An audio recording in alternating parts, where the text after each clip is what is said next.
เสขิยวัตรความงามของสมณะเสขิยวัตรเป็นศีลวินัยของพระภิกขุเป็นเรื่องวัตตะคือความประพฤติของเสขะคือผู้ที่กำลังศึกษาอบรมตนเป็นเรื่องมารยาทถือว่าเป็นสมบัติผู้ดีแบบชาวพุทธแบ่งออกเป็น4 หมวดคือ หมวดที่ 1เอิ้นว่าสาหูแปลว่าธรรมเนียมที่ควรประพฤติเวลาเข้าบ้าน หมวดที่ 2เอิ้นว่าโภชนะปฏิสังยุตว่าด้วยธรรมเนียมในการบิณฑบาตและในการฉันอาหาร หมวดที่ 3เอิ้นว่าธรรมเทศนาปฏิสังยุตว่าด้วยธรรมเนียมของการแสดงธรรม หมวดที่ 4เอิ้นว่าปกิณกะว่าด้วยธรรมเนียมในการอุจจาระปัสสาวะ หมวดที่ 1สาหูข้อที่ 1ข้อที่ 2ภิกขุต้องทำความศึกษาว่าเฮาจักนุ่งจักห่มให้เรียบร้อย การห่มของพระภิกขุมีหลายแบบ แต่ละแบบใช้ในโอกาสต่างๆกัน แบบที่ 1ห่มลดไหล่เป็นการห่มนอกพิธีการขณะอยู่ในวัด ถือคือว่าอยู่บ้านตนเองก็ห่มแบบสบายๆคือห่มคลุมไหล่ซ้ายแขนซ้ายจนถึงข้อศอกแบบที่ 2ห่มคลุมคือต้องห่มคลุมให้ปกทั้ง2บ่าไหล่คลุมจนว่าบ่เห็นลุ่มคอของเฮาถ้าปล่อยให้เห็นพ้นออกมาก็ถือว่าห่มบ่เรียบร้อยยิ่งกว่านั้นยังต้องมีม้วนเก็บทรายให้เรียบร้อยบ่แม่นสักแต่ว่าพันเอาการห่มคลุมใช้ในโอกาสที่ออกไปนอกวัดแบบที่ 3ห่มดองเป็นการห่มที่หัดคลุมเรียบร้อยคือห่มคลุมไหล่ซ้ายจนมาถึงปลายข้อศอกเปิดแขนขวาโดยที่ปลายจีวรอยู่ใต้ขี้แห้และพาดพับไหล่ซ้ายซึ่งมีผ้าสังฆติพาดเบี่ยงยาวลงมาที่กลางหน้าอกทับไหล่ซ้ายอีกเทื่อหนึ่งและผ้าหัดอกหัดอยู่เหนือเอวผูกขวาทับซ้ายและม้วนเป็นดอกบัวใส่ห่มขณะประกอบพิธีกรรมสงฆ์ภายในวัดเช่นพิธีบวชหับกฐินพังสูตรปฏิโมกข์โดยย่อการนุ่งทางเทิงจะต้องปิดสายบือทางลุ่มจะต้องปกหัวเข่าลงมาครึ่งแขนการห่มต้องหิดเย็บผ้าทั้งสองให้เสมอกันและต้องบ่ปล่อยให้ผ้าป้ายหน้าป้ายหลัง ข้อ3ข้อ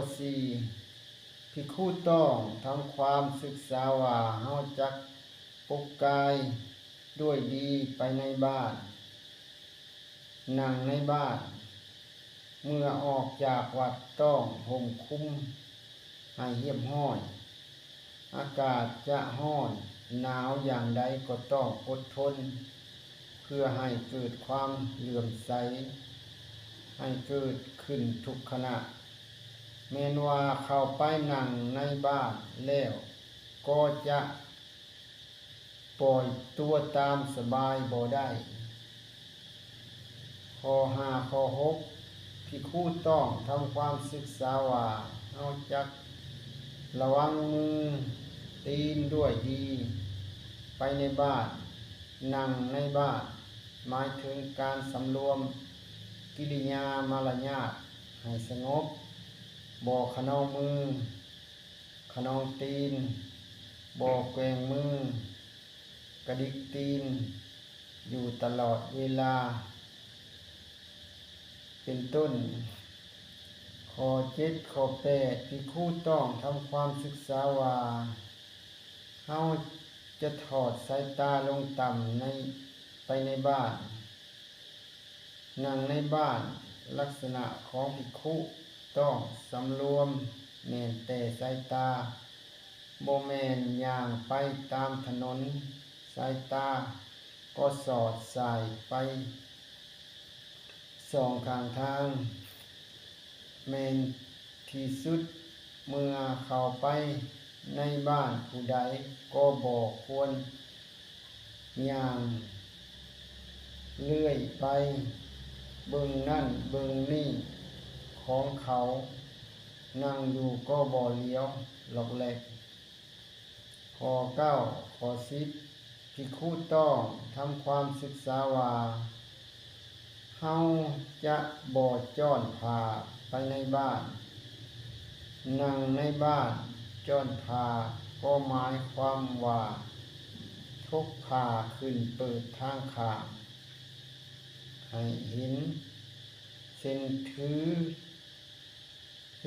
จีวรขึ้นพาดไว้ถึงบ่าทุกจีวรทุกสบงขึ้นทุกจีวรขึ้นพาดไว้ถึงบ่าทุกสบงขึ้นจนพ้นหัวเข่าทั้งในเวลาย่างทั้งในเวลานั่งข้อที่11 12ภิกขุต้องทำความศึกษาว่าเฮาจักบ่หัวเสียงดังไปในบ้านนั่งในบ้านหมายถึงการหัวเสียงดังเดดบ่ยั้งจะยิ้มจะหัวก็ยั้งไว้อยู่หิ้มปากอย่างเดียวข้อ13 14ภิกขุต้องทำความศึกษาว่าเฮาจักบ่ปากเสียงดังไปในบ้านนั่งในบ้านข้อ16ภิกขุต้องทำความศึกษาว่า เฮาจะบ่ไกวคิงไปในบ้านนั่งในบ้านคือเห็ดโตโยกหน้าโยกหลังแกว่งไปแกว่งมาข้อ17 18ภิกขุต้องทำความศึกษาว่าเฮาจักบ่แกว่งแขนไปในบ้านนั่งในบ้านแกว่งแขนก็คือแกว่งแขนหลายกว่าปกติแกว่งจนเกินงามข้อ19ข้อ20ภิกขุต้องทำความศึกษาว่าเฮาจักบ่แกว่งหัวไปในบ้านนั่งในบ้านเวลายืนย่างนั่งหรือนอนอยู่เมื่อมีผู้ใดเอิ้นหาอย่าเลี้ยวหลอกแหลกครึ่งกลางถ้าจะเลี้ยวให้เลี้ยวทางโตอย่าเอียวแต่คอ หรือปินหน้าว่าไปอย่างนั้นจะเบิ่งคือบ่เต็มใจถ้าได้ยินเสียงเอิ้นยังบ่คักแน่ว่าทางซ้ายหรือทางขวาก็หยุดยืนพังให้คักใจแล้วค่อยๆหมุนโตหันไปทางนั้นอย่าหันซ้ายหันขวาโง่หน้าโง่หลังเสียบุคลิกข้อที่21 ภิกขุต้องทำความศึกษาว่าเฮาจักบ่เอามือค้ำเอวไปในบ้านนั่งในบ้านเอามือค้ำเอวก็คือมือเท่าเอวนั่งค้ำการนั่งค้ำเอวนี่หมายรวมไปถึงนั่งเงาเขนนำนั่งเท่าแขนนำการนั่งเท่าแขนนี่บ่งามเลยส่วนมากเฮานั่งเท่าแขนต้นนี่ต้นนั่งพับเพียบตามธรรมดาเวลานั่งก็เอามือขวาทับมือซ้ายวางไว้เทิงหน้าตักบ่ว่านั่งพับเพียบหรือนั่งคัดสมาธิแต่ถ้ามือหลายจะเท่าแขนที่หัวเข่าตัวเองข้างใดข้างหนึ่งหรือทั้งสองข้างเลยก็ยังบึงเรียบร้อยบุคลิกยังบ่เสียย้อนคอยังตั้งซื่อบ่ตกบ่เอียงบ่สะแคงข้อ23 ภิกขุต้องทำความศึกษาว่าเฮาจะบ่เอาผ้าปกหัวไปในบ้านนั่งในบ้านข้อ25 ภิกขุต้องทำความศึกษาว่าเฮาจะบ่ย่างแย่งแย่ไปในบ้านข้อที่26 ภิกขุต้องทำความศึกษาว่าเฮาจักบ่นั่งกอดเข่าจะมานั่งกอดหัวเข่าในบ้านคนนั่งกอดหัวเข่าคือคนนั่งสั้นหัวเข่าขึ้นมาติดเอิกกอดหัวเข่าเจ้าจุกข้อตกหัวเข่าท่วมหัวเป็นอาการของคนเจ้าทุกข์